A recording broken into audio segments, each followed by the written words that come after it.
Beberapa waktu kemudian Yesus pergi dan melakukan perjalanan melalui kota-kota besar dan kecil, mengumumkan kabar baik kerajaan Allah.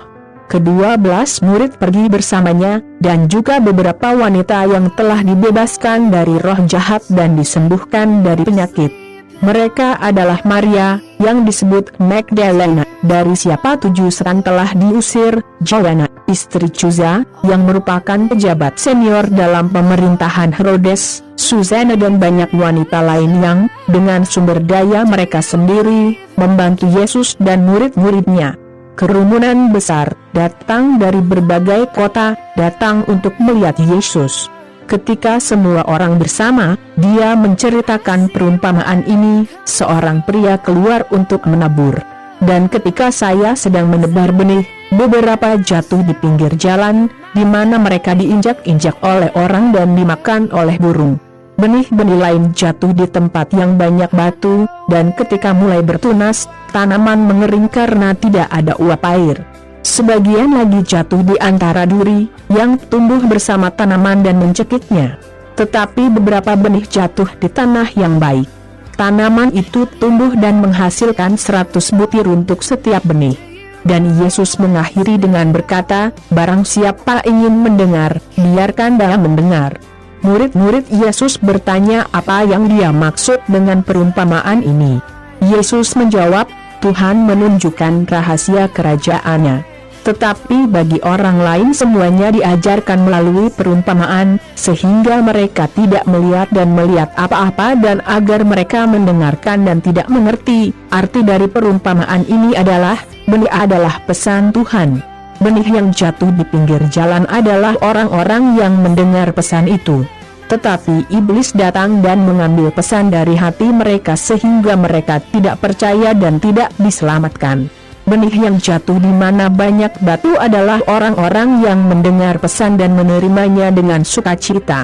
Mereka tidak memiliki akar dan karena itu hanya percaya untuk sementara waktu, dan ketika pencobaan datang, mereka meninggalkan segalanya.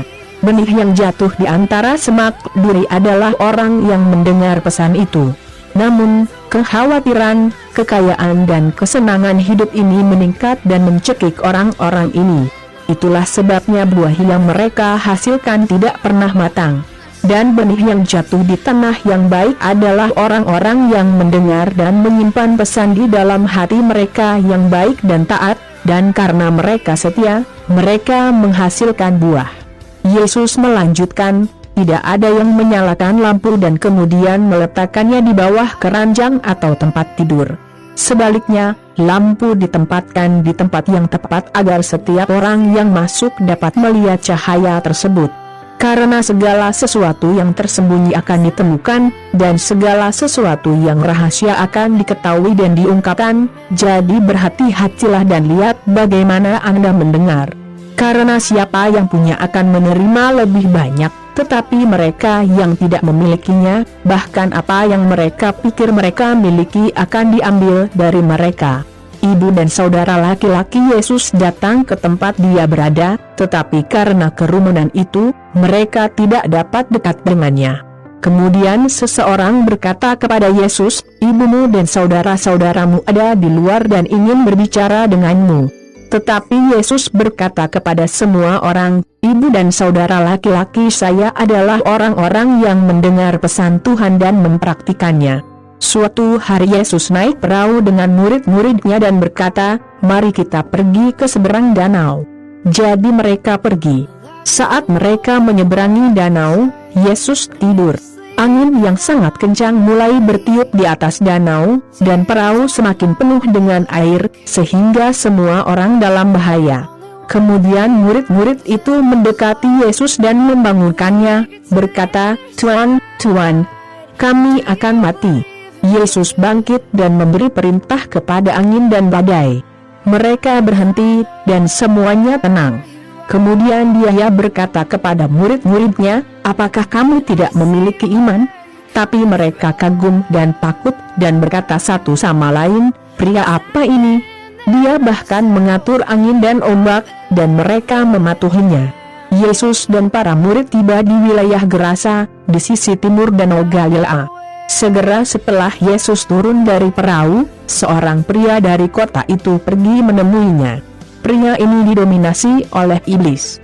Sudah lama sekali dia tidak memakai pakaian dan tidak tinggal di rumah, tapi dia tinggal di kuburan-kuburan. Ketika dia melihat Yesus, pria itu berteriak, jatuh ke tanah di depannya dan berkata dengan keras, "Yesus, Anak Allah yang Maha Tinggi, apa yang kamu mau dari saya? Tolong jangan menghukum saya." Dia mengatakan ini karena Yesus telah mengirimkan roh jahat keluar dari dirinya. Semangat ini telah mencengkeramnya berkali-kali. Orang-orang bahkan mengikat kaki dan tangan pria itu dengan rantai besi, tetapi tidak mematahkannya, dan setan itu membawanya ke gurun. Yesus bertanya kepadanya, "Siapa namamu?" "Nama saya Klauda," membalas. Dia mengatakan ini karena banyak setan telah memasukinya. Kemudian iblis-iblis itu mulai meminta Yesus untuk tidak mengirim mereka ke jurang yang dalam. Banyak babi sedang makan di bukit terdekat. Setan dengan terus-menerus meminta Yesus untuk membiarkan mereka masuk ke dalam babi, dan dia melakukannya. Jadi mereka keluar dari orang itu dan pergi ke babi-babi itu, yang melemparkan diri mereka ke bawah bukit ke dalam danau dan tenggelam. Ketika orang-orang yang merawat babi-babi itu melihat apa yang telah terjadi, mereka lari dan menyebarkan berita itu ke dalam dan sekitar kota. Banyak orang pergi untuk melihat apa yang terjadi. Ketika mereka mendekati Yesus, mereka melihat orang dari mana iblis itu berasal. Dan mereka ketakutan karena dia duduk di kaki Yesus, berpakaian dan waras. Mereka yang telah melihat semuanya memberitahu orang-orang bagaimana pria itu telah disembuhkan. Kemudian semua orang di wilayah Gerasa sangat takut dan meminta Yesus untuk meninggalkan tanah mereka. Jadi Yesus naik ke perahu dan pergi. Dan orang dari siapa iblis itu datang memohon kepada Yesus, "Biarkan aku pergi bersamamu." Tapi Yesus menyuruhnya pergi, berkata, "Pulanglah dan ceritakan apa yang telah Tuhan lakukan untukmu." Jadi pria itu pergi ke kota, menceritakan apa yang telah Yesus lakukan untuknya. Ketika Yesus kembali ke sisi barat danau, orang banyak menyambut dia dengan sukacita, karena mereka semua telah menunggunya. Kemudian seorang pria bernama Yairus tiba, yang merupakan kepala sinagoga di sana. Dia menjatuhkan dirinya di kaki Yesus dan dengan bersikeras meminta dia untuk datang ke rumahnya karena putri satu-satunya, 12 tahun, sedang sekarat. Saat Yesus berjalan, orang banyak itu menekan dia di semua sisi. Mendengar ini, seorang wanita datang dengan pendarahan selama 12 tahun. Dia telah menghabiskan semua yang dia miliki dengan para dokter, tetapi tidak ada yang bisa menyembuhkannya. Dia pergi ke belakang Yesus dan menyentuh ujung jubahnya, dan segera darah berhenti mengalir. Kemudian Yesus bertanya, "Siapa yang menyentuh saya?" Semua orang menyangkalnya. Kemudian Pedro berkata, "Guru, semua orang mengelilingi Anda dan menekan Anda." Tetapi Yesus berkata, "Seseorang menyentuh saya, karena saya merasa kekuatan itu keluar dari diri saya." Kemudian wanita itu, melihat bahwa dia tidak bisa lagi bersembunyi, datang dengan gemetar, dan melemparkan dirinya ke kaki Yesus. Dan di depan semua orang, dia memberitahu Yesus mengapa dia menyentuhnya dan bagaimana dia langsung disembuhkan. Kemudian Yesus berkata, "Putriku, kamu disembuhkan karena kamu memiliki iman. Pergilah dengan damai." Yesus masih berbicara, ketika seorang karyawan datang dari rumah Yairus, yang berkata, "Cuan Yairus, gadis itu sudah meninggal. Jangan ganggu guru lagi." Yesus mendengar ini dan berkata kepada Yairus, "Jangan takut, percayalah, dan dia akan baik-baik saja." Ketika Yesus tiba di rumah Yairus, dia membiarkan Petrus, Yohanes dan Yakobus masuk bersamanya, selain ayah dan ibu gadis itu, dan tidak ada orang lain. Setiap orang yang ada di sana menangis dan meratapi gadis itu.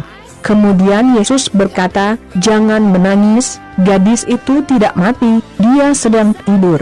Kemudian mereka mulai mengolok-oloknya karena mereka tahu dia sudah mati.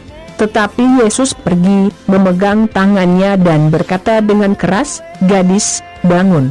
Dia hidup kembali dan segera bangun. Kemudian Yesus menyuruhnya untuk diberi makan. Orang tuanya sangat terkejut, tetapi Yesus mengatakan kepada mereka untuk tidak memberitahu siapapun apa yang telah terjadi. Lukas 8:1-2